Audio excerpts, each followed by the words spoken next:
आजची आणखी एक चमचमीत रेसिपी. तर चला मग सुरू करूयात. सगळ्यात आधी वांगं इथं गॅसवरती भाजून घेतलेलं आहे. आता इथं चूल कुठून आणू, तर याची अशी साल निघायला हवी. तुम्ही जसं व्हिडिओमध्ये बघू शकता. एक चांगला मोठा कांदा चिरून घेतलेला आहे मी इथं बारीक. तो छान तेलामध्ये आपल्याला गोल्डन ब्राऊन होईपर्यंत भाजून घ्यायचा आहे. एक टोमॅटो इथं मी टाकत आहे. आता तुम्हाला टोमॅटो कमी आवडत असेल तर तुम्ही अर्धाच टोमॅटो याच्यामध्ये टाकू शकता. जास्त काही चवीमध्ये फरक पडणार नाही आहे. इथं वांग्याची सगळी साल काढून घेतलेली आहे आणि त्याचा देठसुद्धा कापून घ्यायचा आहे.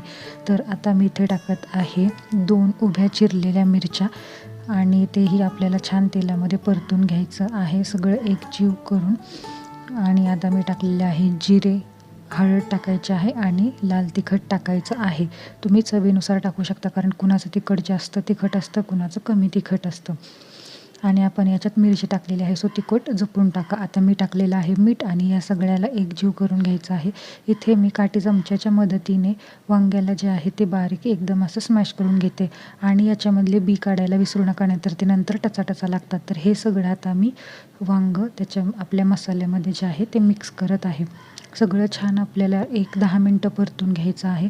आणि याच्यामध्ये आता मी ॲड करते मॅगी मसाला, जो की या रेसिपीचा मेन खिलाडी आहे. हे सगळं छान परतून झालं की ॲट लास्ट आपण कोथिंबीर टाकून छान सर्व करायचं. आणि चव याची तुम्ही मला येऊन कमेंट बॉक्समध्ये नक्की सांगा. खूप छान रेसिपी लागते. एक लाईक नक्की करा. धन्यवाद.